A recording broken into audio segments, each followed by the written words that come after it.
Okay, welcome to. One thing we didn't. Oh yeah, we sort of did. But welcome to the podcast, everybody. This podcast is called Talkin Guff, and so welcome. This is the first episode. Technically, we did do a podcast before. It's something we've been knocking around for a while, and we did do one before, and we did fuck it up. Well, yeah, royally fucked So up. it didn't see the light of day. Obviously, everyone knows what a podcast is these days because everyone is doing a podcast. That's seemingly it, yeah. But see this guy? We got stones, yeah? We're got nothing's off the table. You want to talk about my drug addiction or my relationship with my estranged father? Let's do it. I don't give a fuck. How many times I pooped my pants? I'm easy. Let's go right into those Let's things go right into now. Well, actually, there's a poo your pants story that is relevant to this episode of the podcast. We might slip it in there somewhere along the way. Just like you slipped a dookie into your panties. All right, okay. So, yeah, we've already done one. The heading, so the podcast is called Talkin Guff, but the heading or the theme for this one is going to be analog players in a digital world, yeah. because we liked that. And again, like we said, we did do one before, so there might be some points of reference, and we're referencing the podcast we already fucked up. Yeah. So don't worry about it. If you feel lost, we're with you. We're right there with you. We're recyclers. We're into recycling, so yes, it'd be wrong upcycling. for us not to do it. Upcycling. There you go. Yeah. And so, obviously, I'm one of your hosts. My name is Ruben Django Pouch. You might recognize me from show-stopping performances with cult heroes, the Cujo family. Maybe it's my lesser-known dabblings in Irish hip-hop with the Barefoot Mafia. Maybe you don't know me at all. Maybe you already think I'm a dickhead, and I think I'm all right with that. Yeah. If someone thinks that about me. I'm trying to get there anyway. I'm trying to love myself. Karen. You hear that, Karen? From down the supermarket. Make them with those eyes. And I'm Colin Lennon. Boom. Yeah. Co-host is Mr. Lenny Leonardson, also known as Colin Lennon. Colin Lennon's your stage name, right? Yeah. It's also my real name, but I guess it is technically my stage name as well. So Colin is an actor, a playwright, comedian, rapper, and actually a novelist. Yeah, that's true too. Oh, look at the way he just so fucking nonchalantly was just like, yeah, I've written a novel. I tell you, right, I only found out last week that you have actually written a novel, or a novella, whatever you want to call it. And two things. Number one, I am in awe when I meet people like my peers who have written, who basically have applied themselves that consistently over a period of time to accomplish the writing of a book. I just think that's fantastic. I'm sort of the opposite, man, because I've done a couple of them since I was a kid, and when you actually think about it, it's just sitting in a room alone, putting like 100,000 words or so together. Like, do you know what I mean? I like, know, but that's like, do you not understand the sense of accomplishment? Do you know that most people out there couldn't put 10 words together, Len? Yeah, but I'm just saying the quality is like, it's like, what is it Phoebe says in Friends, it's like, you know, I've written 8 books, and as the only person who's read them, I can tell you they're very well awesome. received. Yeah, they rock, you know. But they're really well received as the only person who read them. Well, look, like I said, I've met in my time a few people. Ringo, Paul Ring, he's written a couple of books. I think he's even had 1 or 2 of them published. And I met a young man through you, actually, when we were doing the video for Dog Gone Crazy, Sam Cole. I have his book at home, man. And so that was funny that all sort of came full circle. And then the other thing that struck me when I found out, because when I found out that you'd written, and can I also say, the person who told me that you had written a novel said they were glad, they were happy to have lived in the same time as you. Honestly, I just thought that was I thought that like they were happy to have known you. I just thought, what a testimonial. So I was impressed by that. But the thing about it is that I had found out that you wrote the book after we settled on the theme for this podcast that we knew we were filming today, called Analog Players in a Digital World. And it occurred to me that writing a book, and you touched on it just yourself there, you said all you need is a pen and a pad, right? Yeah. Sure, the paper never refused ink, but right. What an analog means of productivity. Yeah. And so I thought it was interesting then No, I do like that about it. I like the idea that you know, you could be in a cave. Like, I mean, early cave motherfuckers could be writing, and then they'd need to move and find another cave because they obviously run out of cave pretty quickly. But you know what I mean? That it's just you and a thing. It's just you. There's a pen and a thing. And I know how all those. Well, I was actually thinking about this last night. I don't even know how a pen works, to be honest with you. I don't know how to put a notebook together. Jesus, noodle scratchers. How does it? It's like a metal, the ink. I have no idea how that even works, right? Yeah, technology, right? But I get it, right? Yeah. Whereas the computer, Jerry Seinfeld puts it really well. Actually, he puts it best. He says, you can't write on it with the little cursor just blinking. It's like somebody going, "Hey, what do you got? What do you got? Come on, come on. I'm waiting. Ding, give it to me. Write something. Be creative. And like on my laptop, man, is like it's a war horse, right? This little fella, but it's at that stage now where it's got like third degree asthma or whatever. Do you know what I mean? It starts. Do you know what I mean? And it starts. If you leave it on for 2 minutes, it starts sounding like it starts sounding like a real passive aggressive, like. It's fucking hot in here. Do you know what I mean? This plastic prison. I'm sweating my bollocks off. I'm exhausted. The only idea the suffering I go through. And I'm just like, I can't, I need to be able to get up and pace the room and think about other things. I totally understand that. 45 minutes or whatever. Freaking them out. I totally understand that. And funnily enough, the other side of that is what we're doing here is totally like a total slave to technology. Yeah. Every part of it, of how we're sort of putting it out, producing it, is tech. Yeah. But then I suppose at the same time, I would like to think that over the course of a certain period of time, and the more podcasts we'll do, that although delivered in a sort of digital medium, we're providing an analog experience. See, this is the thing, and I think we put it out digital, people will interact with it digitally. Hopefully, if we gain a bit of traction with it, eventually we're going to pair back to the point where Rob's just going to be doing wood carvings of us in poses, and we're just going to wall here would just be like writing shit on the wall. What do you think of that? We'll just write it on toilet roll. And you have to come and see it. It's a live gig. Yeah. On toilet rolls. And put it in a pigeon. Making it wet and just sticking it to places. Pigeons are just going to distribute the shit around the place. But it's like, sorry, the metaphor I always think is, like, we live in a digital world. That's the whole thing we're saying. It'd be like saying, you know, if someone's put in jail for, I know this is a bit strong. Yeah, we like strength here. Yeah, double down. If you're put in jail for a crime you didn't commit, and they're like, someone's like, well, you ate the food in there though, didn't you? And it's like, well, obviously I ate the fucking food while I was in there. Do you know that kind of way? Yeah, very interesting, lovely analogy there. Yeah. What are you gonna do? Die? No, it's already bad enough in prison. Exactly, yeah. And so then, when you're writing your novel, like, let's just say, I would assume that the ultimate dream there is that it gets picked up and published. Yeah, 100%. Yeah. And then, so when you envisage that, do you see a hard copy? Because it's funny.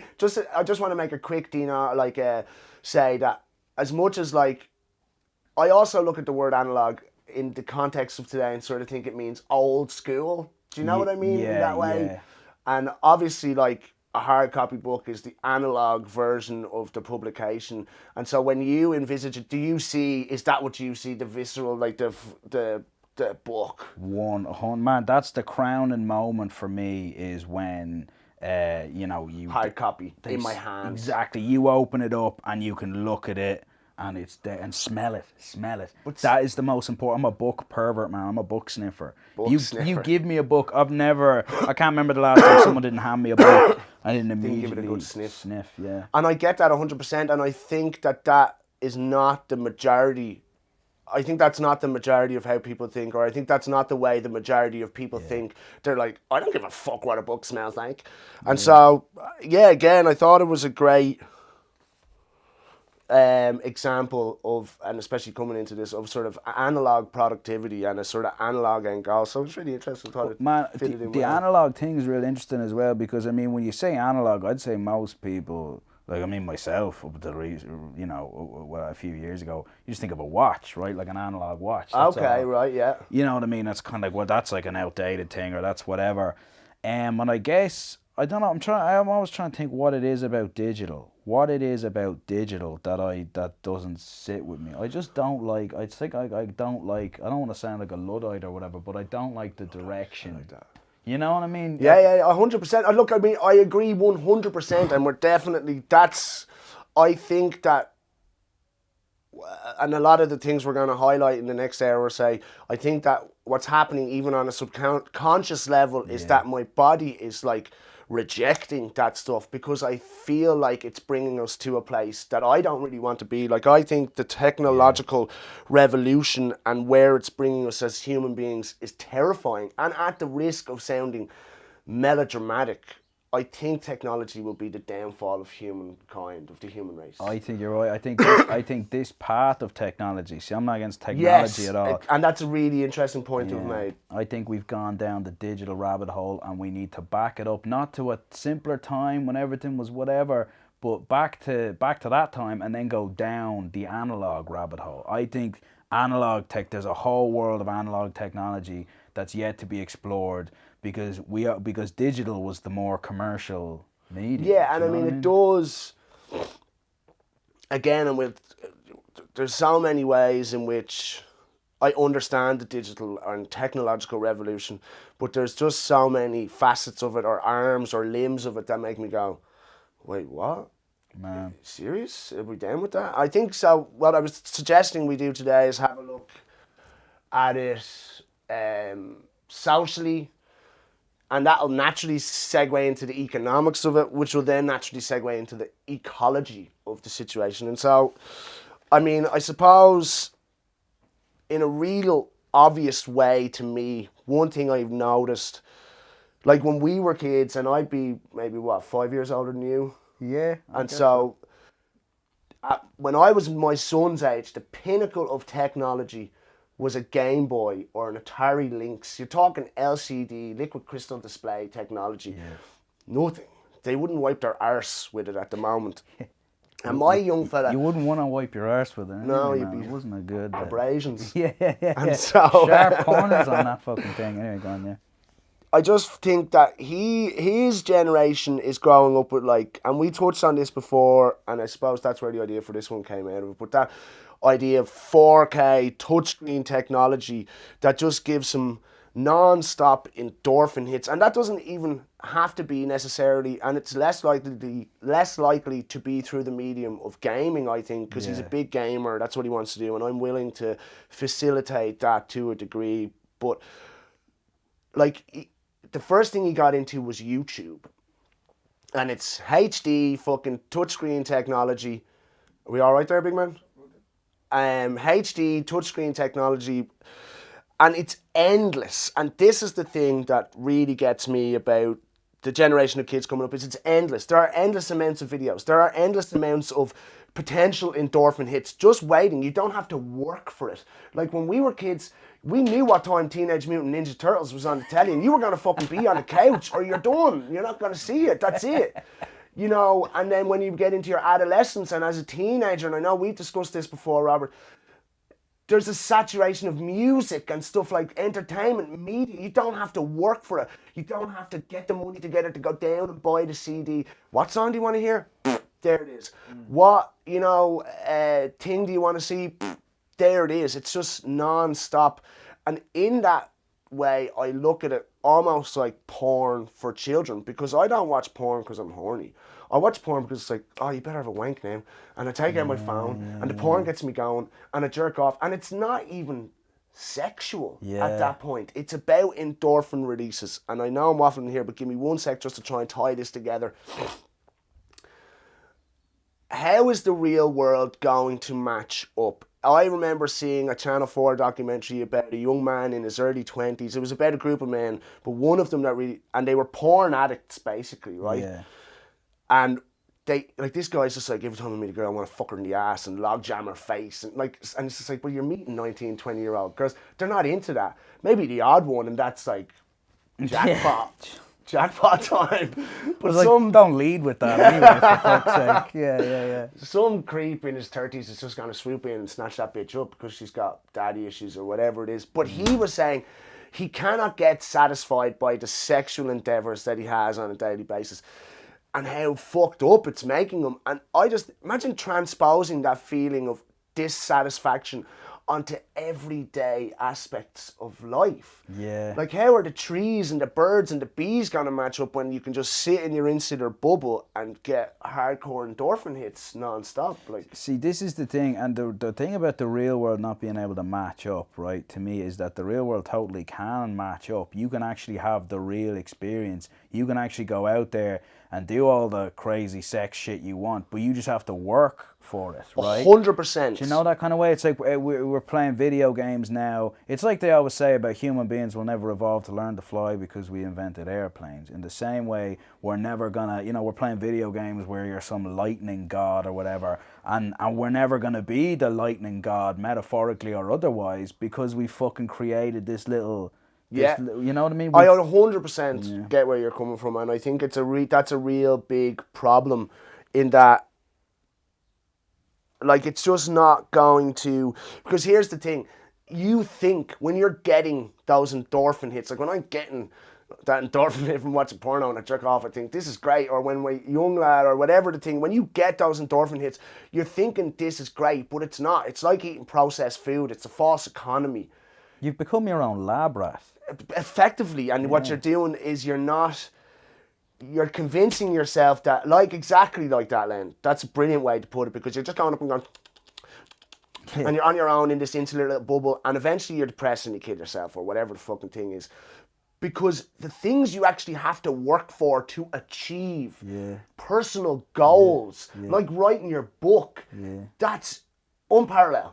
You will never get that just from going, never. Not in a million years. There's no way. It's like we've become too it's like we've cut out the middleman or middle person or whatever you want to call it between you and your own brain chemistry. So you're sitting there going, I'm feeling a little bit this way. I think I need a little drink to make me feel that way. Totally. I'm a little tense, right? Quick wank, dopamine, that'll get me that way. Do you know what I mean? You've become, you're so aware of your own, that's what I mean about the lab rat thing, that you've become your own, and that's like, no, you forget about all of that stuff. You need to go out and find meaning in life. Exactly. You know what I mean? And the more you categorize and sort of try to go, it's 11 o'clock, it's time for my wank, and what's actually going on is we're addicted. We've become addicts, and we'll touch on that in another little bit. But, like, you're not actually... It's exhausting because you're not even enjoying the stuff. You're thinking about your little schedule of vice and schedule of dopamine and endorphin, like you said. Yeah. And I think then that the chickens for that are going to come home to roost. Like, surely the ramifications on a mental health level is going to be devastating in 10 or 15 years' time. Or I just think that that's certainly a potential. Like, en masse fucking hikikomori, the... like, Japanese shut-in jobs, but, like, the world over. I mean, I remember saying this. I remember saying this years ago, right? Just to quote myself here. Yes, for a I second, always right? quote myself. I believe That's it was narcissism 101. I believe it was me who You said it best. When I said. But that even like 10, 15 years ago, right, it was possible for you to live in an apartment, have an online job, order pizzas and whatever to the door, get medical help over the internet, and actually live an entire life without ever being in contact with another human being. Yes. And I'm not talking about living out in the woods like the Unabomber Alaska. and hunting and shit, right? Yeah. I'm talking about you could live in a city, you could live surrounded by millions of people and actually never interact with another human being. And it's totally possible. There are probably people out there doing that. That's what hikikomoris are. It's in Japan. There's fucking thousands of them. I will say this, the Japanese, in fairness to them, man, they're real. When they take to something, they take to something. Do you know what I mean? So they're real outliers for all sorts of different cultural stuff. They're kind of amazing in that way. Do you think do you know what I've noticed about technology, I would say a bit here, is that, like we saying there, we can see that disconnection. We can see that, like, what we might think the mental health ramifications are. Is that all right? Do you want to hotspot my phone, big man? It's failing us now, yeah. It's fabulous. Where's my phone? See, the digital's already beginning to let us down. Yeah, you piece of see. shit. So If that was an IBM Skynet. ticker tape machine. Do you remember that old shit? I love that, like in the old stock offices in the 30s. And Yeah.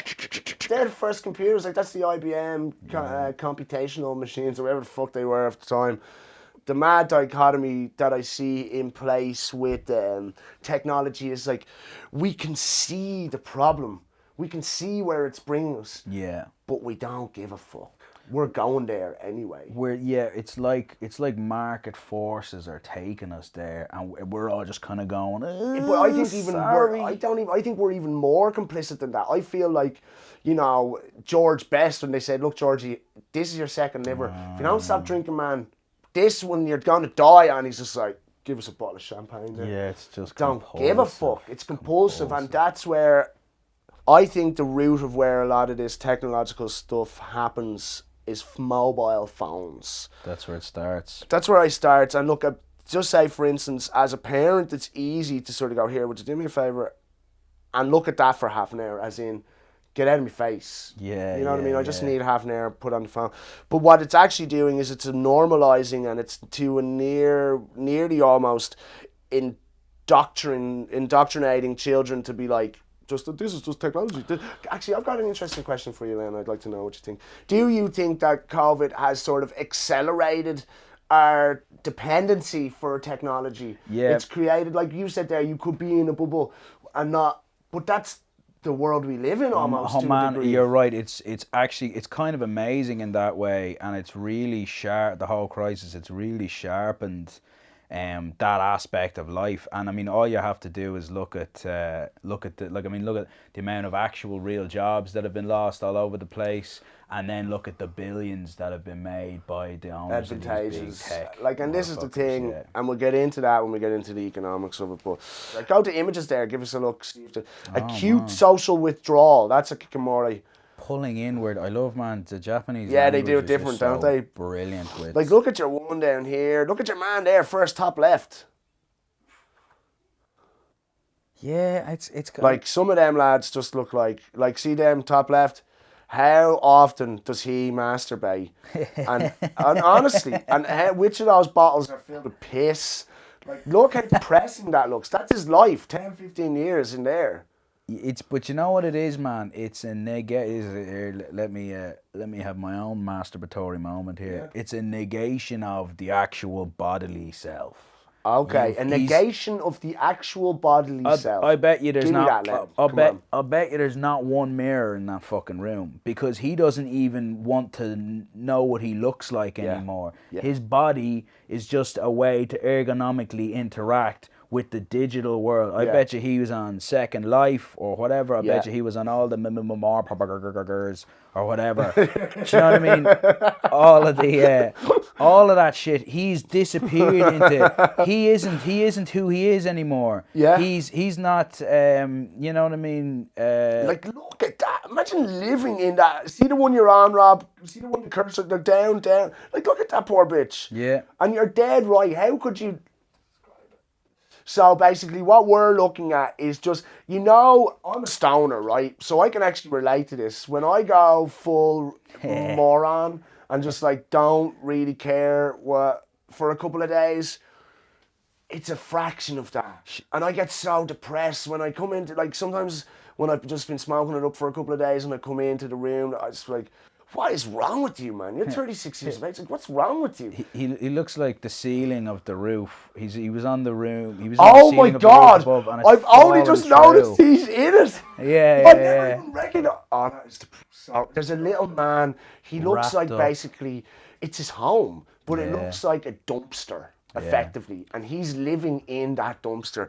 And I didn't even notice. He's actually there. Japanese occurring with the millions of men who won't leave their room. Yeah.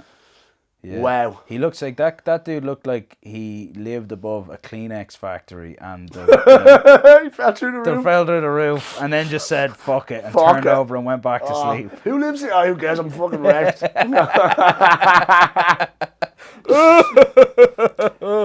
But I mean, surely that guy doesn't look too old. And so, like I'm saying, the average age, I read somewhere that the average age of kids getting phones is 10. And I mean, before I give you my thoughts on that, what are your thoughts on someone who's 10 years of age having a phone? Man, somebody said to me a long time ago that, you know, having a phone, and it was an exaggeration at the time, but it's so true now, that your phone is more of a limb than your other hand. Do you know that kind of way? That's depressing, isn't Think it? about that. Like, if your phone, if you couldn't buy another one, if you had like one attached and someone was like, right, we're going to chop off your, like I'm right-handed, like we're going to chop off your left hand or you're never going to have a phone again. I mean, I'd like to think I'd still want my left hand, but you get where I'm coming from anyway, right? 100%. That it's a limb. You would sooner leave the house. That's more like it. You'd sooner leave the house without your hand than your phone. Right? Yeah, I understand that now a bit more than actually getting it chopped off. But yeah. I was like, yeah, okay. I was like, I look, it's all valid. I think I get where you're coming from 100%, and definitely, yeah, it's terrible. Like I'm addicted to my phone. Look, what's your relationship with your phone then? Like I've recently tried to, in fact, over the lockdown, over the last year, I deleted Facebook off my phone. Accidentally deleted my emails off my phone, and then was like, this is actually great, because I just fucking like check my emails every 2 minutes like a bastard, right? All of that stuff, I now only use it for WhatsApp pretty much. And if I ever find myself going on Instagram or something, I just say, why are you doing this? You literally only ever become depressed. 2 minutes. 100%. This is me. This is a good 5 minutes on Instagram. Yep, nothing that's made me angry, and then I leave it. And I've just not seen anything that's made me feel like less of a person. That's all. That's my best experience on Instagram. Go away. Not now, Matt. That's the digital police. I wake up sometimes then, the first thing I do is go on Instagram. I've deleted my Facebook account. I've deleted all my online dating bullshit. Like I'd wake up and the first thing I do is look at Instagram, or maybe I got a WhatsApp message and that sort of starts it going. But then I'd be like, for the first hour of your existence in a day, you just looked at your fucking rotten phone. Yeah. How depressing must that make you, even on a subconscious level? It's just mind-boggling to me. You want them hits, man, you know? You want them hits. You want those endorphins, and you want, basically, we're all looking for validation is one way of putting it, but meaning, right? Like we're all supposed to be looking for some meaning in your life. And meaning, I know I sound like such an old bastard over, but meaning comes from, nothing is worth anything unless you've had to work for it, right? 100%. I know I sound like Clint Eastwood but look, those old adages, those cliches, that sort of stuff, they are those things for a reason. Yeah. And that's, sorry, keep going. No, that's fucking it. It's like how that doesn't make it like nothing. You genuinely yourself. You're kidding yourself if you think that anything is worth something if you haven't had to, because it wouldn't be worth anything if you didn't have to pay for it in some way, if you didn't have to sacrifice something, or if you didn't have to work for something, or if you didn't have to risk something, right? And all real learning comes through suffering as well. Exactly, right? And I mean, that's your man Viktor Frankl. He writes that amazing, that famous book, The Man's Search for Meaning, and he says the accomplishment of something, love is the second one, and then suffering, the meaning that you put on suffering. He says those are the three ways. Those are the three ways of getting that feeling of validation of your life, that your existence is worth something. 100%, and that's the point I'm making earlier on, is that you'll never achieve that from going, never. No, but you see, we have our brains kind of tricked into like, I'm the same. Sometimes I wake up with a ratty head and I'll be like, I like the first thing before I even look at myself in the mirror, I just want to see, did I get somebody laughed at that thing I sent into the WhatsApp group last night. Okay, suddenly, suddenly I feel like I got a match on Tinder. Fucking man, what is that? Even though, man, this is how fucked up I'll be now, right? I'll get a match on Tinder or Bumble or whatever, and I'll be like, we're not talking. I'm never gonna talk to you. But just the fact that someone else in some other part of the world went, yeah, okay, that's enough somehow. Yeah. Yeah. And again, we like, because just I want to wrap up there. We were talking about For young people, for kids and stuff like that, like what age did they get a phone? Never. Don't give them phones. Give them a bike. You don't see that anymore. Kids just flying around on bikes and like, you know, over in the shop eating sweets and stuff like that. That is gone. And I think that another huge danger, like for kids with phones, and the reason that I will always just be there, Louis is not getting a fucking phone till he's 18. If I see him with a phone, I'll smash it on the slide, whatever it is. Because the things like social media addiction is huge. Bullying and body dysmorphia and the feeling of not fitting in and any of those adolescent insecurities, surely, and I feel blessed because I've hated adolescence, surely that is all amplified by technology then today, by phones, because there's no escape, there's no respite from, am I good enough? Yeah. And to put that, to sort of sow that seed so early and so consistently across, you know, a whole generation, that's where I start to go, we're in big trouble. Yeah. We got some big trouble coming down the track. And I suppose then we've just sort of, because 100%, you just touched on something there where I would be like, as human beings, we have never known as much from an access of information standpoint. Yeah, and that's amazing too, man. You know, it is amazing, but here's the thing that's worrying about it, is we seem to be forgetting more about being actual human beings. Yeah. The spirituality, the morality, the cognitive, the cognizance, all that sort of stuff. Yeah. We seem to be forgetting about that. And even you can apply that like to the way we operate socially, the way we operate medically, the way we operate militaristically and financially. Like we're not really, we're just becoming detached from the lessons we learned as human beings. Yeah. You know, man, you know what I always think, like, you know, back in the day, like, whatever about the Victorian period, but even up until the 60s, the early days of television, like, people used to be all up in each other's shit. Do you know what I mean? Yes. Because people were your television. Yeah. You knew the name of every cunt in the village you lived in, Yeah, and you knew what they were up to, and you were calling, knocking over, oh, there's John coming up the road. Oh, fuck, a new person's going to be in the house now. You'd be all excited. What news have you got from wherever? And did you get a new tie? I did actually get a new tie. Like, they only had one fucking set of clothes, but every time you did a little something, you did a whatever, they were all up in each other's business. And now you see, oh, fuck, there's John coming up the road. I'm no humour to talk to him. Insular. I'm watching this thing. We're islands. Do you know what I mean? We're what they call hunkering down, I think, in sociology. Hunkering down, where you're retreating from the world essentially, and not in a spiritual way, not in the inner silence fucking way. Not like St. Kevin down there in Glendalough. No, you're not waiting to, you know, listen to the sound of the earth's heartbeat or whatever. You're tuning into this, you're diving into this simulated, and it isn't just.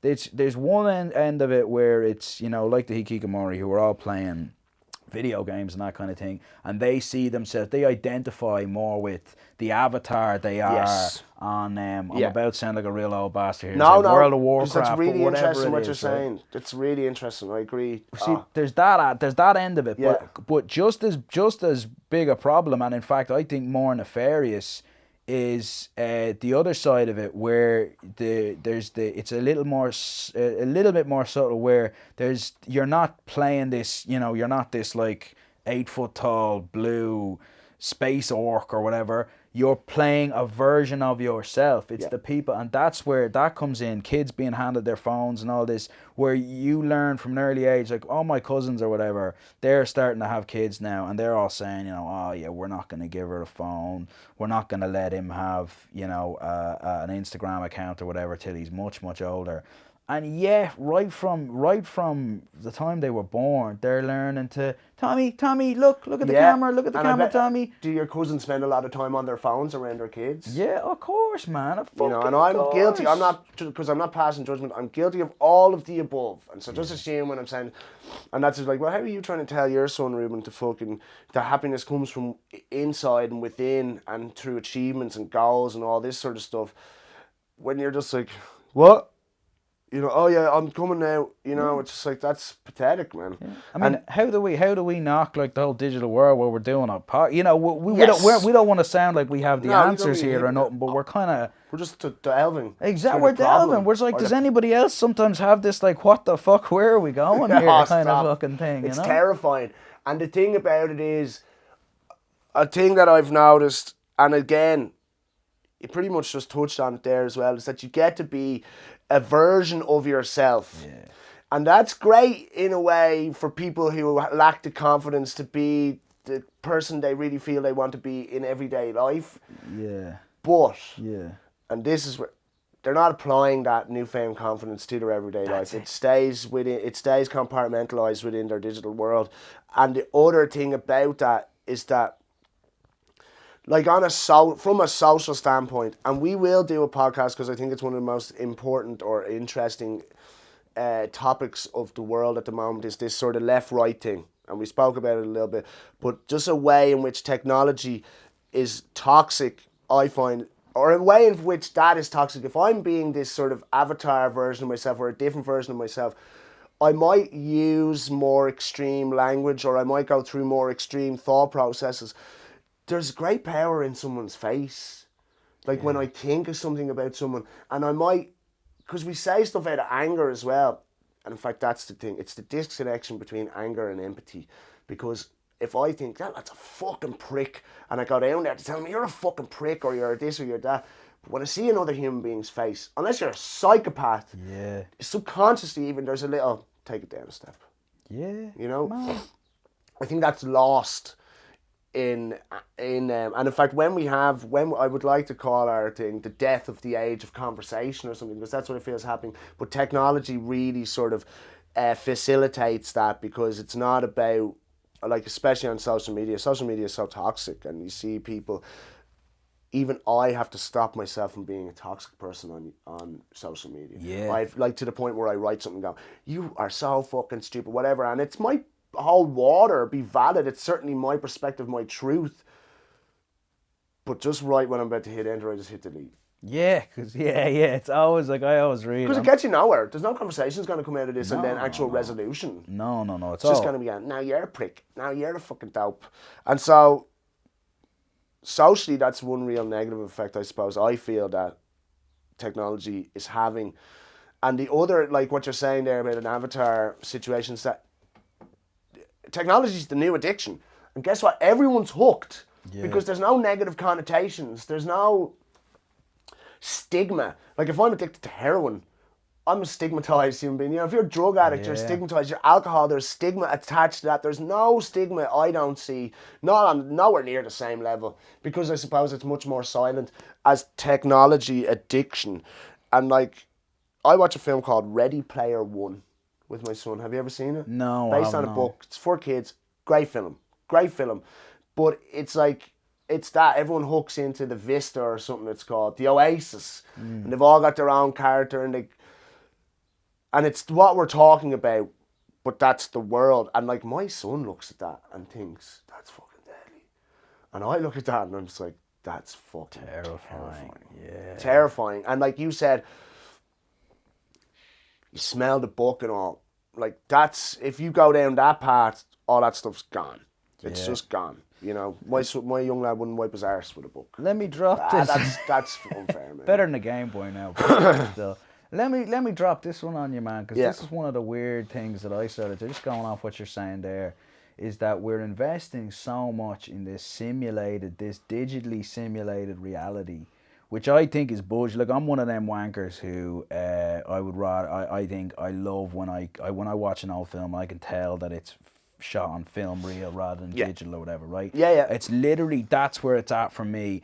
The digital thing, the 4K, the simulation that they're inviting us into, I just think is bullshit. And I'd much rather we all turned back and looked at the fucking the actual simulation that we're living in, right? Yes. Which isn't a simulation in the same way, but it kind of is at the same time. Yeah. Like, you know, all the like, we're like the universe, man. There's just such crazy. We've taken for granted that it's like the ocean floors or something like that. We're just not bothered exploring it anymore. Yes. Because we've already been to the moon, and we think that's a fucking achievement, right? Yeah. So we're not exploring. This shit is crazy. None of this this isn't real. How could this be real? Like, look at the fucking, we can see 7 colours or something. Right. We have this electromagnetic spectrum of 7 colours, okay? Because we have 3 cones in our eyes or something. This is anyone who knows me knows I shite on about this all the time, cool. right? Give it to me. But then birds, right, for example, there's one thing. Birds have like 5 cones, or I might be getting that wrong. But basically, they see the world in like 2 or 3 colours more than we do. Okay, yeah. What do those colours look like?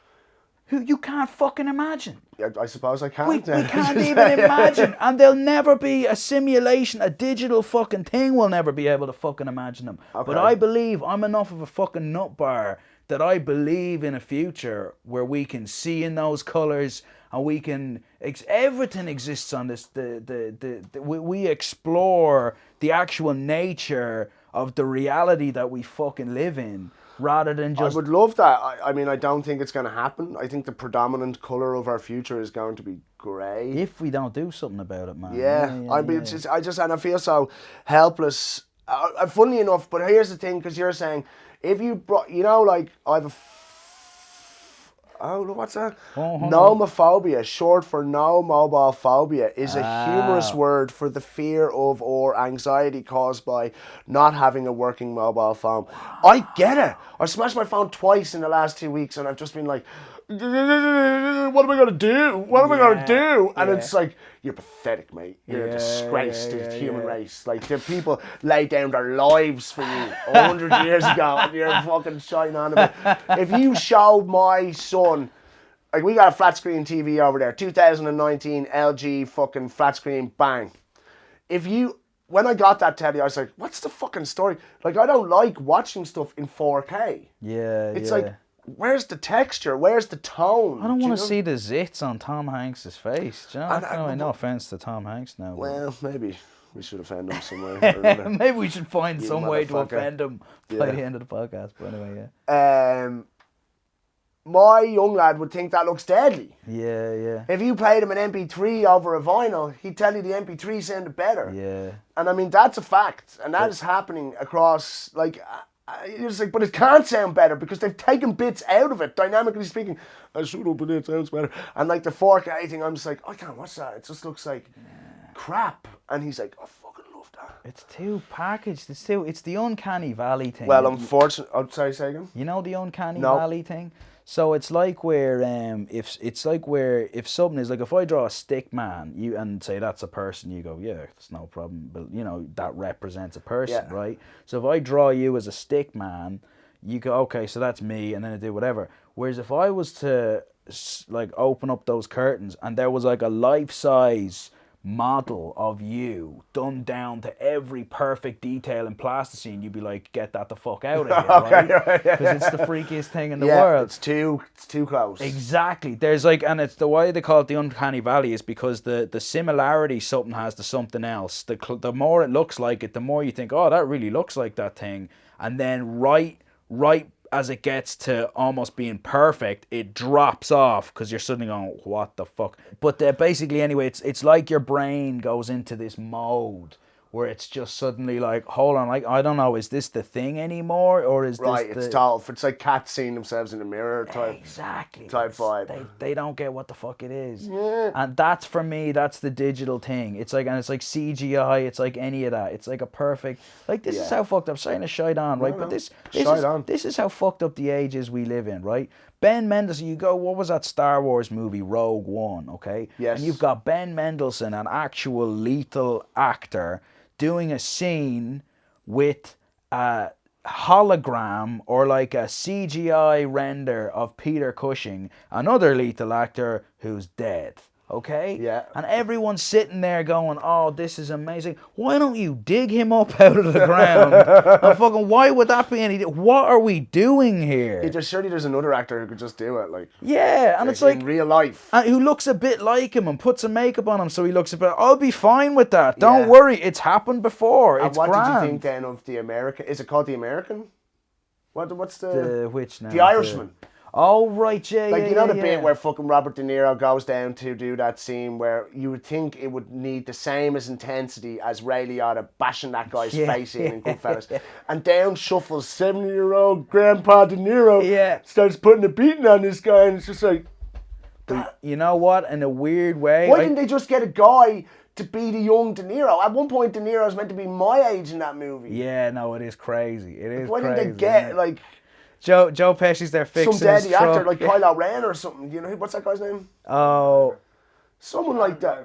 Adam Driver. Adam Driver, or the guy from Whiplash. He has a bit of a De Niro, young De Niro. Get that Adam guy. He's a driver. Man, taxi driver. 100, De Niro. 100%. They should have done a. Yeah, they should have. Come on, makes it tomato. Seriously, put the tomatoes. Get the meatballs. Sorry. Put the garlic. Razor blade. Then we eat this good in the joint. But the this guy right here. We're losing it. But the and Rob's just there. Yeah, we cut 5 minutes ago. Yeah. Okay. But the one thing I would say about that is that I rathered old man De Niro than if they got another actor and like with a green mask on and CGI'd Robert De Niro's face onto it. Yeah, that would be totally absurd, surely. But that's where we're that's at. Where we're going. People, when people say, I remember there's an amazing Brando, it's called Listen to Me Marlon, and it's just all these tapes he basically made to try to hypnotize himself into not being fat anymore. But it starts out with... What a mad bastard. What a mad bastard, man. He's literally at one point... He's talking about...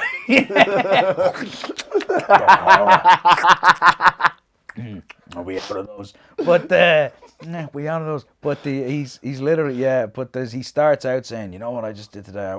I went in to get my face digitally scanned. He says that's what the future's gonna be now. It's gonna be just holograms of actors. There's not gonna be real actors anymore.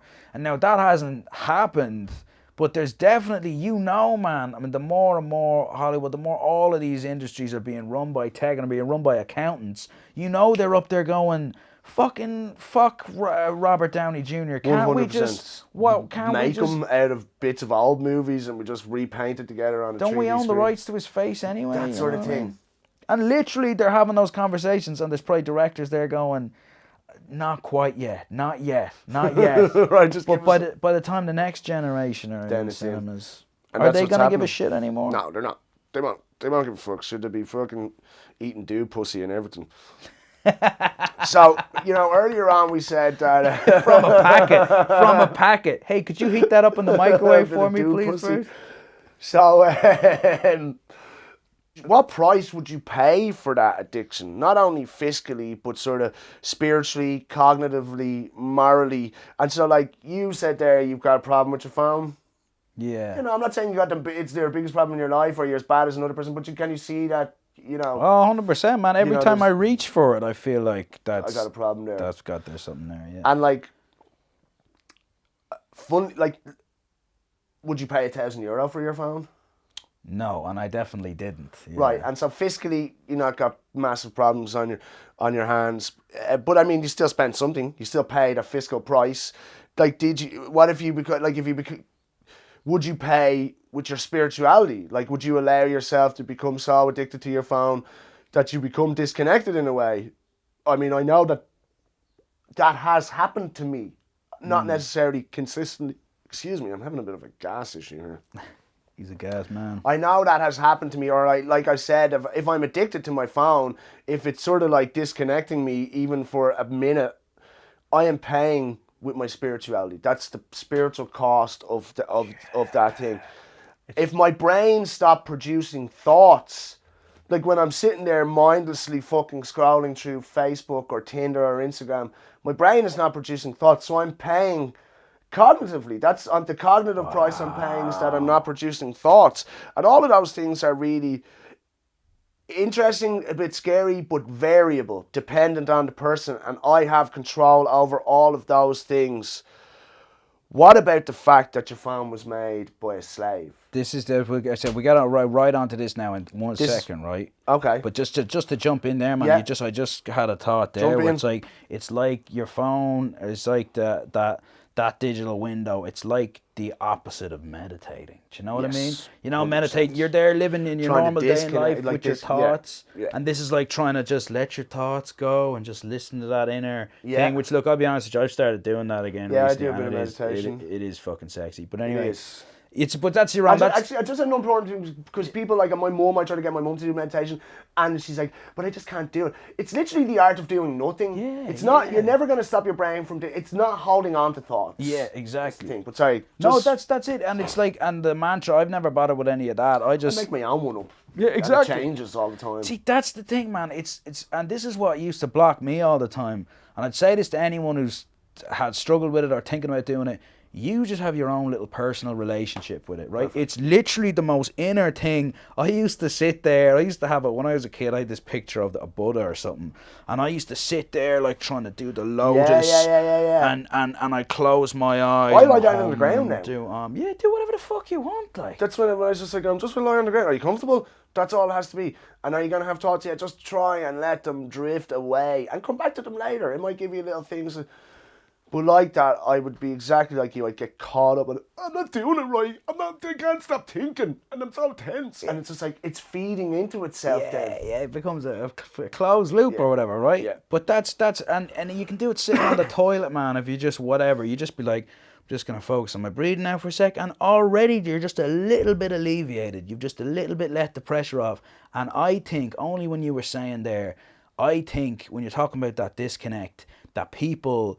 If you're delving into this, you're actually kind of leaving your thoughts as well, because you're being sucked into this other thing it's where like you don't have to think. Those native heads don't like having photos taken of them.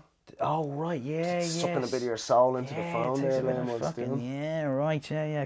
We're doing that on like that's our way of life. We're just like, we don't give a fuck. And again, it's that dichotomy of I know this is happening, but I can't. And like that's a real byproduct or a parameter for addiction. Yeah. Because I can see that smoking cigarettes is killing me. I can't fucking stop smoking them. I can see this is fucking me up in certain ways, but I can't stop doing it. We all right, big man? Yeah, just it's coming in a little high, that's all. Okay. But like, and we better start trying to barrel through bits a little bit. But like I was saying there, is like... the hour, just to let Okay. Okay, and then this one's going to probably go to 120 because we did the first one, introduction. We were in whatever. and out stuff as well, Yeah. Cut little bits like this. But so, like, we already, like, there's a price to pay fiscally, spiritually, cognitively, we've discussed them. But that's the one thing that I keep coming back to as well, is because it's not variable. I can't control it. As long as I have it, I'm guilty. It's like, as long as I have a phone, I'm guilty. Or as long as it's like the production of these things involves slave labor. In the 21st century, that's the moral cost. Yes. I have to live with that. And I mean, that even sounds so privileged. I have to live with the fact that slaves make my family. You don't understand. But you know what I mean? Even on it, that can't be good for you to know that that's what happened, to give you this device and then for you just... I've had 100 phones. Yeah. You know what I mean? Like I've had and this is where we're going to move into the... In fact... Because it might be worth saying that we're sort of moving into the economics of technology. But like all economics, there are so many social issues rooted right into the middle of that. And like, because the tech industry is worth $5.3 trillion annually. Jesus. Yeah, that's like you're in industrial military complex sort of area, sort of like, you know, stratospheres with that. Yeah. Like you're talking multi-trillion-dollar economy. In Ireland alone, we export 35 billion euros worth of tech a year. Yeah. And then we also obviously do a lot of provide a lot of tech services. Like we're the leading European hub in technology services and technology production. Well, maybe not, but one of the leading. And I mean, I suppose when you're talking about $5.3 trillion or euros annually on a global scale, and you're talking like 35 billion that's when I start to go, I'm out. I don't trust that level of money. And I think you sort of said this earlier on, what's good for the people and the planet goes out the fucking window when billions of monies, dollars or euros or whatever are involved. That's it. History has taught us that from day one. Yeah. And so, like, I don't really trust that this doesn't give me cancer as Yeah, well. you're Like, right, you know, that okay, sort of yeah. stuff. And or like, it's just like, I wouldn't be surprised if and like even the thing about 5G, and I'm not getting into whatever, but I don't know anything about 5G. I don't know anything about cancer and phones, but I wouldn't be surprised that in 10 or 15 years' time, they just turned around and said, oh no, yeah, that shit kills you quicker than a bullet. Yeah, yeah. And because it's bullshit as well. It's like, you see these ads and we're innovating and we're pushing the boundaries of society and blah, blah, blah, and we're bringing such and such. It's like, you're full of shit. You're making bank. Yeah. That's all you're doing, Yeah. And, just to say, I've had at least 100 phones. I broke this phone. I've already said this. I've had 2 screens on it in 3 weeks. How many countless children died in some coltan mine in the Congo or Pakistan for me to satisfy my Western whim? Because that's all it is. It's just fodder. It's just like, tech fodder for our Western consumerist needs, and it's never going to make us happy.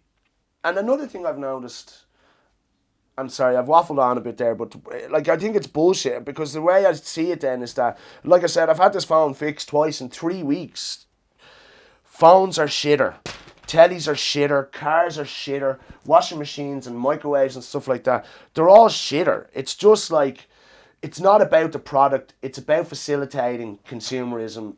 And like Facebook and Instagram and buying stuff, none of it is going to make us happy. Like, Louis plays Fortnite and he wants skins on Fortnite.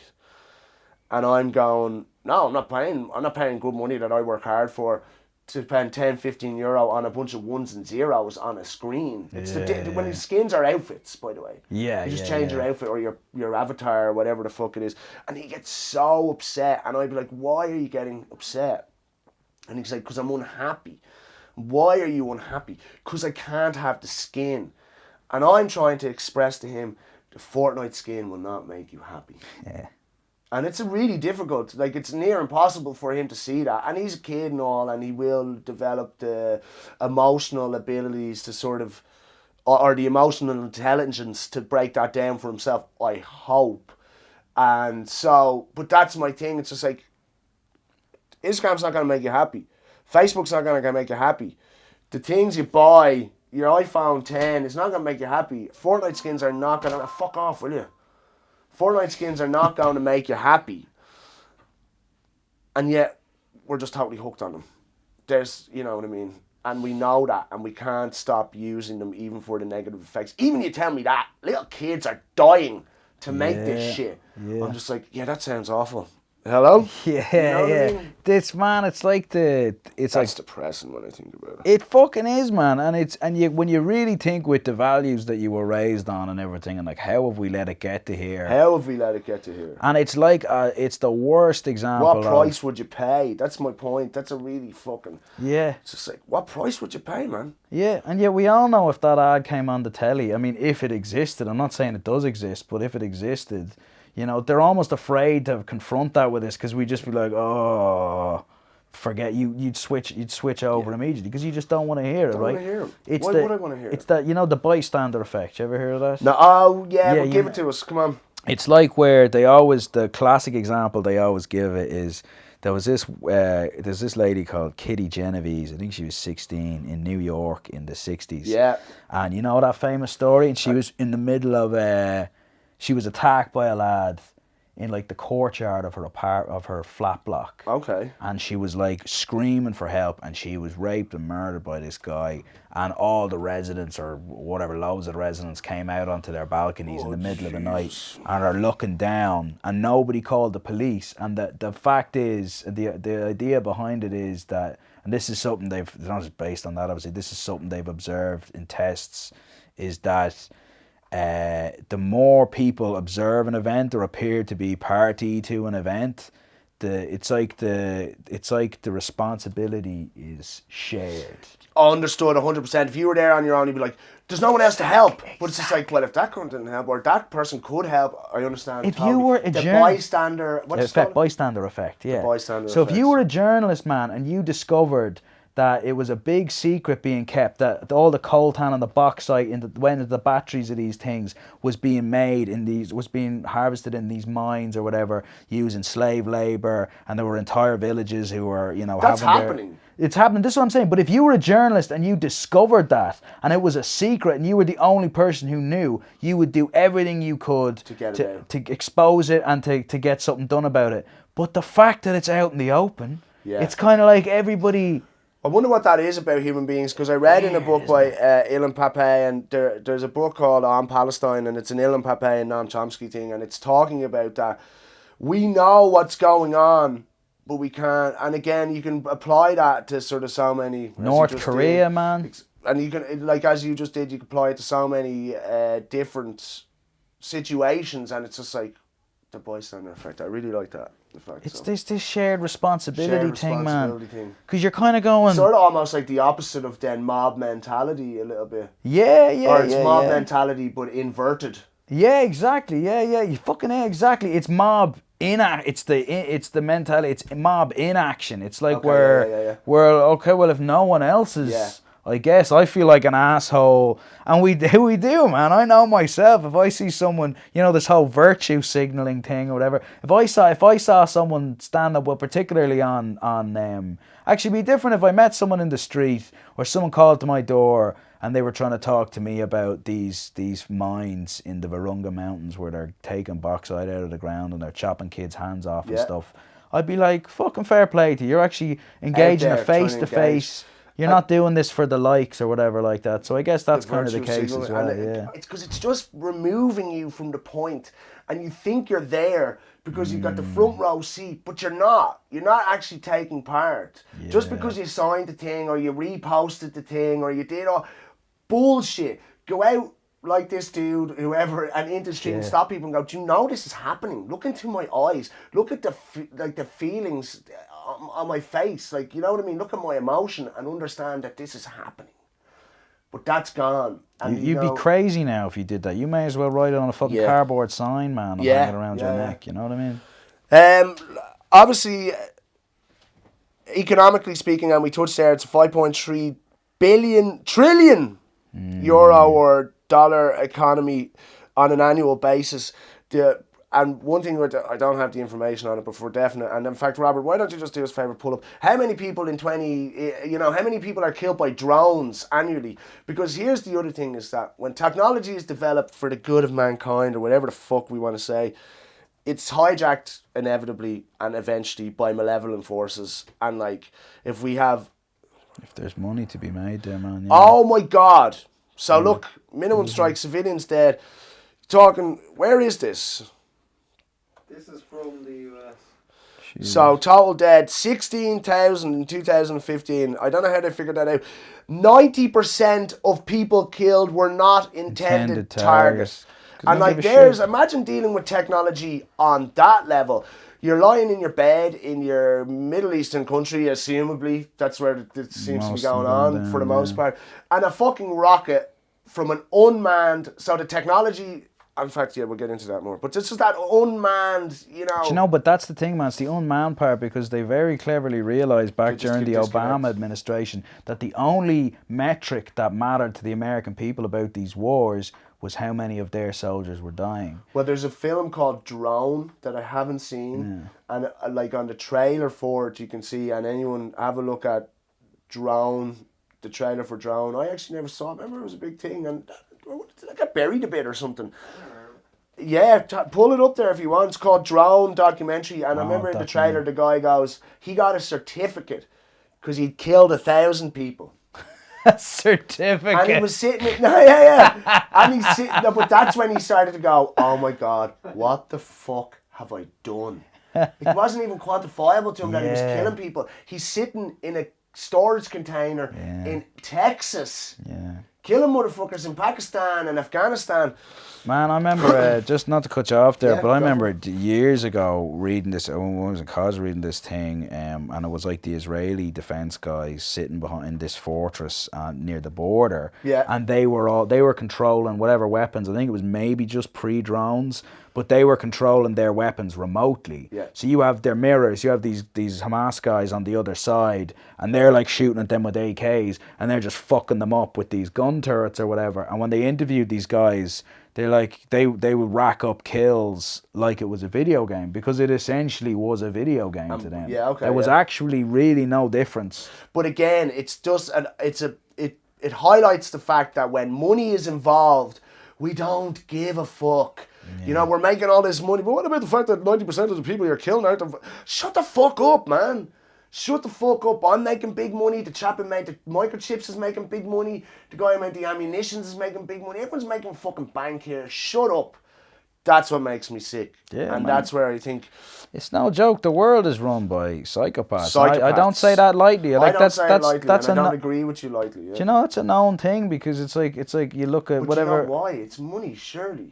But it's as well. It's that when you lack, like, empathy is a natural human impulse, right? It's like mirror neurons. I'm getting that totally wrong, but it's like mirror neurons or something in the front of your brain. Right. That, like, if you kick your toe, if you stub your toe on that table, I feel a little right. Yeah. Particularly, obviously, the most obvious thing, particularly for lads, is if you see someone get whacked in the balls on television, you feel a little whatever. That's a natural mirror empathy, little, and it's in the guts as well, right? Because your testicles from when they still didn't descend, when they were still up there, and you feel you immediately feel that protective whatever. But that's like a natural thing. Whereas a psychopath could watch someone getting whacked in the balls all day. And just be like that. Grand. And they actually kind of like it, because it's like, wow, that really... Yeah, he's in bits. That's really causing him... That's having a huge effect on him. Do you know what I mean? They can start to enjoy it. But even if they don't, most psychopaths, and they say it's like 1 in 100 people, sociopaths... similar, but sociopaths learn to play the game much more. So maybe the world is run by sociopaths. It is sociopaths. I think you're right there, because there has to be some sort of discerning and playing of the game a bit, rather than just like, I just don't give a fuck about anyone or anything. They're like, I give a fuck about me and the little parameter, the wheels I can turn, and I can put the facade on to make it work. It's like they always say about surgeons. And I remember reading some crazy statistic, like 1 in 5 of the top surgeons in the world are sociopaths. And if you think about it, that's because... Makes sense. They have to be disconnected. Right, because if you kill someone on your operating table... You can't go home and cry about it. You can't go home and fucking... Or let it fuck up your next thing. It's just like, that person died, move on. We're out. It's like the only reason you'd be a little bit angry at yourself because you fucked up somehow. Yeah, that's but all. I mean, that's also a byproduct of the way the world is that, and again, like our technocratic society, or I've noticed that, like, we're more career driven. It's not about should I, it's can I. Yeah. Do you know that sort of way? And I'm definitely in the medical thing, you see it a lot. But look, just to move along a bit quickly, where that brings us is because, and we've said before that when the good of the people and the planet goes out the window when billions of dollars are involved, and so the economics lead us naturally onto the ecology and the sort of the huge ecological implications of our technological revolution, right? The effect it has on the planet, the technological revolution, is pretty devastating from an industry standpoint, but it also enables resource depletion industries to go into overdrive to feed our sort of global consumer needs. So like all of those resources, forestry, fisheries, farming, technology has allowed them to become what they are, which is these fucking gross, like inflated versions of themselves that are only there to sustain our own grossness, our own Western consumers.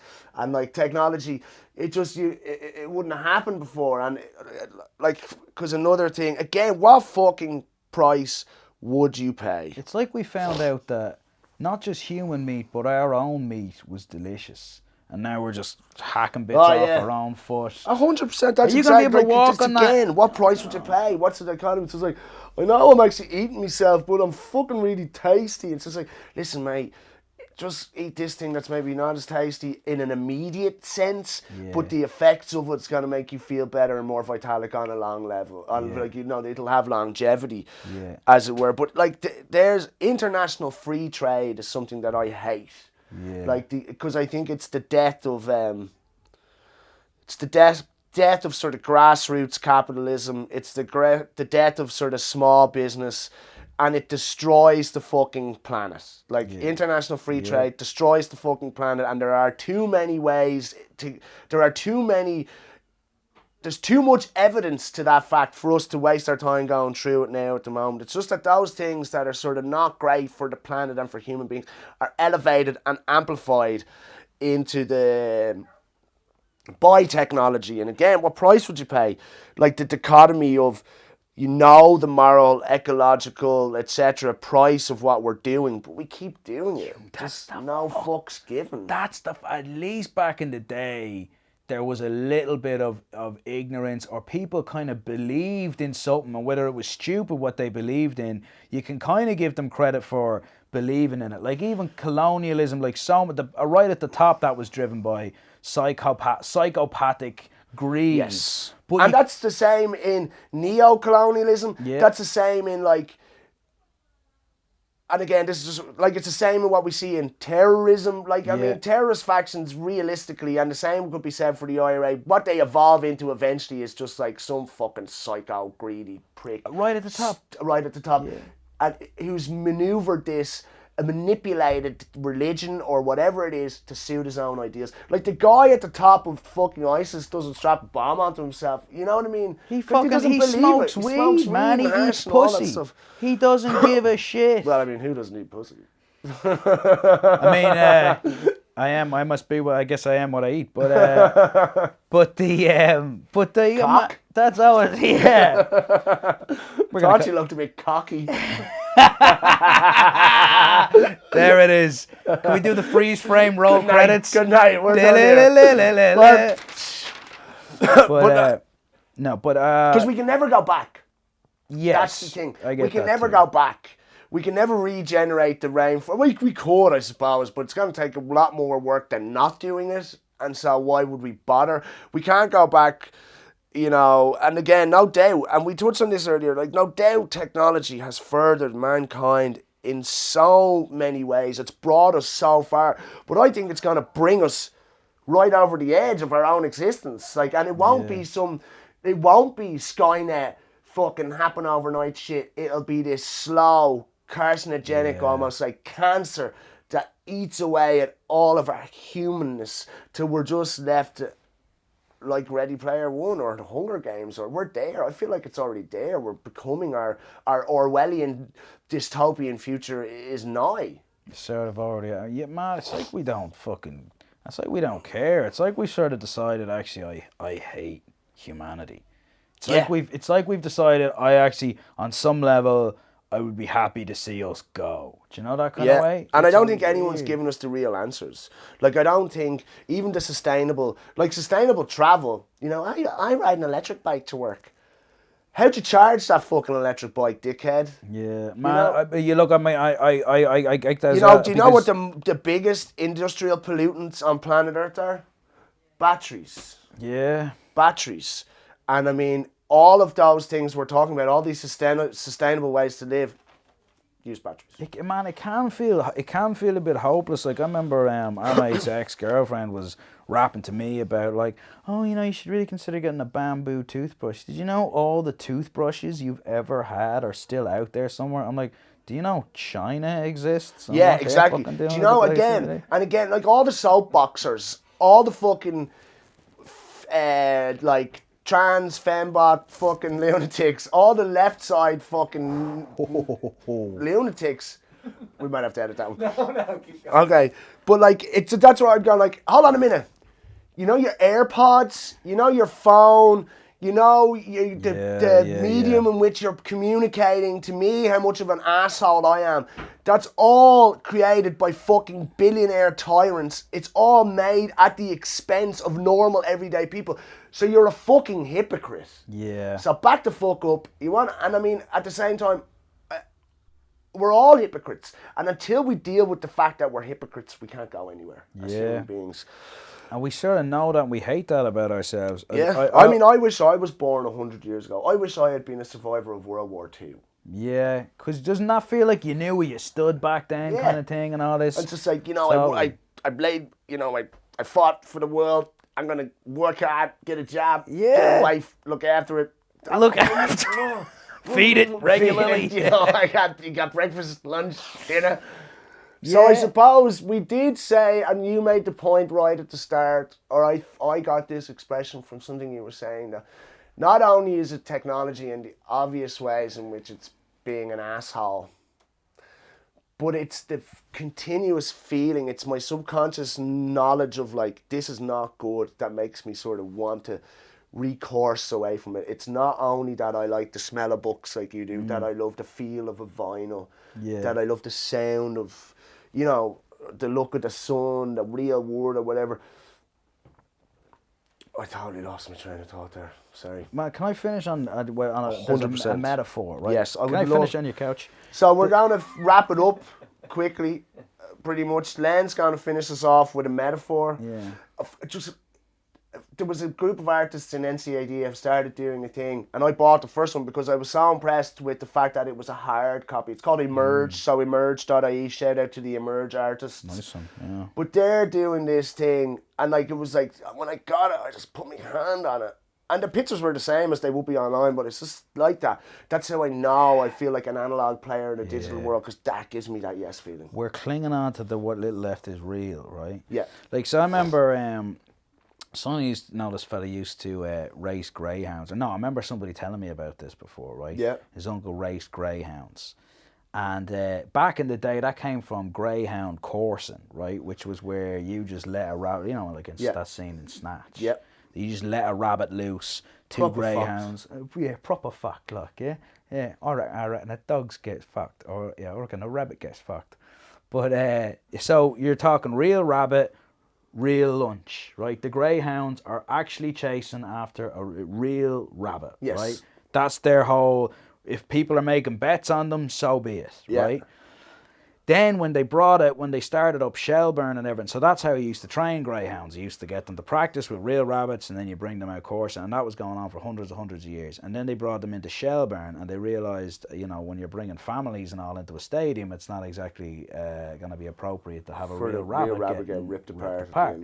So they had a mechanical rabbit, right? They have a mechanical rabbit, and yes, they still use it today. It goes zipping around the stadium, and the dogs go pegging after it because they think it's a real rabbit, right? And they used to say, and this is what your man said to me was interesting, they used to say that if a dog, if she was ever fast enough to catch the rabbit, she'd never race again, because she knew that the rabbit was fake, and she'd never see it, she'd never go for it. But nowadays, right, to prevent that, they actually train the dogs knowing that the rabbit is fake. Right, okay. And for me, that's us. Back in the day, we used to be chasing a real rabbit. There was something real out there that you could sink your teeth into. And then for a while, they had us chasing a fake rabbit. But as soon as if you ever were actually good enough to fucking catch it, then you realize it was fake, and that was the end for you. But now they have us raised knowing that the rabbit is fake.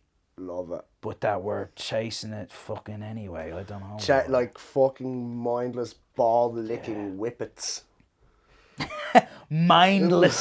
That's our new vocal exercise. Mindless ball-licking whippets. There is, like, I was thinking maybe we could do, like... If you name the episode. Send in the mindless ball-licking ball-licking whippets. I was thinking that we could do, like, just almost... two things. Number one, how would you feel? I have a potential challenge for you. Digital detox till the next time we do a podcast. Oh my God. Holy shit, what does that mean? No laptop? Phone. No phone. Okay, no phone. I'll do no phone. I might have to use the laptop for things. Deal. So, no phone. Can I even WhatsApp? What are you going to ring me on? I have to give you my house number or something. You're gonna have to give me your house number. Send a pigeon over. Send a pigeon. Like you were saying earlier on, we're smoke signaling this bitch. Jesus, that is a fucking great idea, man. Good shout. Let's do it. Let's do it. And then the other thing, what am I gonna do? I don't know, should there be a bit of softness to the podcast? Like, should we do a music, movies, and entertainment bit, or? Yeah. Have you ever watched? And just because you touched, there was something about it, and I nearly said it earlier on, but I was like, no, I want to ask him later on if he's seen it. Have you seen The Crown? Yes, yeah, What you yeah, think yeah. of it? Man, it's so funny. I started watching obviously when it started years ago. And I was like, fucking, what am I watching? Why you fucking royal? We are the boys, What am rock I the watching border. this? And then I was like, oh, Prince Philip. How could they? I don't understood you. Yeah. Oh, Diana. No. Because that's what reminded me. You were doing those vocal exercises, and you know Prince Charles is mad for them. What a twat! That's right. Yeah. Like just a quick. It's anyone who hasn't seen The Crown. It is excellent. It is really interesting. It's really well made. As an actor, then surely the acting is stellar, off the charts, man. Incredible. stellar, shit, and like they're great in the first 2 seasons. They're fucking great in the second 2 seasons. Yeah, as well. it was a daring thing to was a do, daring man. thing to Changing do. up the cast, and You're you dead are for the right. first couple of episodes. You're like Olivia Colman, obviously knockout, and your man who But plays Claire Prince Philip, Floyd I can't was remember. really good as fucking was young in your- Elizabeth, and the guy, the young prince, he's the doctor, was he? Yeah, young Prince Philip. Matt Smith, Matt yeah, Smith, who was brilliant. But imagine the like, guy who they got, Tobias Menzies. Jesus Christ. but imagine like fucking The Sopranos. Imagine just 2 seasons into The Sopranos, they'd be like, oh yeah, James Gandolfini's gone. It's just some new fella now. You'd be like, what? That's a really- it was crazy, really- very yeah. daring thing to do. I have to But be they honest did with it, you. like they topped it. If they hadn't have got, because Olivia Colman's great, and like I said, your man Tobias Menzies does, and I can't even do the way he does it. It's just so perfect. talks that Wired Joe, Yes, that's it, that's it. We're doing It's the covers perfect. brilliantly. We don't have time for frivolities. Yeah. Oh man, it's So, fucking nailed Did it. you find yourself in parts of it sort of going, oh my God, am I not like an Irish, a good, Turning down your Michael Collins. Don't look at me. Don't look at me, Michael. For anyone who didn't hear that, Rob said just putting down your Michael Collins photo, on the nightstand as you fuck the Queen. Start to go, I mean, they never stood a chance, really. But see, this is the thing, Really man. well made, though. for you to challenge that. Incredibly well made. And look, I am. That's maybe I'm a fucking total piece of shit, but I can park any aspect. I'll say this right now. I don't like identifying with anything. I don't like. I'll fuck with that shit. I'll fuck with that shit. But I can, if it holds me back, if it's going to stop me enjoying something, like for example, just recently I went on a kick of listening to Churchill's speeches. Now he was a total motherfucker to people all over the world, Yes. in Kenya, in India, in Ireland. A total bigoted, racist, misogynistic, imperialist cunt. Cunt, right? Agreed. But he was a funny fucking guy. Not and he was only a a funny- great speaker and shit. And like, Jesus Christ, man, a historical character. Yeah. Like a fucking seriously historical character. That guy slept like 3 hours a night during the Second World War. He's a full-blown alcoholic. Yeah. And he's still, like, he's really interesting character. And in fact, for anyone who hasn't seen The Crown starts pretty much with the inauguration of Queen Elizabeth II. And the stuff about King George VI, the abdication of King Edward VIII, that stuff coupled with the fact that Winston Churchill just got in, he lost. Yeah, that's right. And he just got back in as the Prime Minister. A really interesting time in history. Like, I find World War II to be one of the most interesting times in history across the board. Anyone who hasn't seen the great events of World War II in colour on Netflix should watch it. It's fucking brilliant. Yeah. So a really interesting time, and actually a lot of really interesting subject material, and a lot of the stuff I was like, what's the story of that? I'll fact check that. Hella interesting. And a lot of it's Crazy like stuff. their ties, like the Saxe-Coburgs, and the fact that they're fucking second generation Nazis, and the children, or the like. Prince Philip's great uncle was the Tsar of Russia. Anastasia's father or wife, whatever, he was the Tsar of Russia.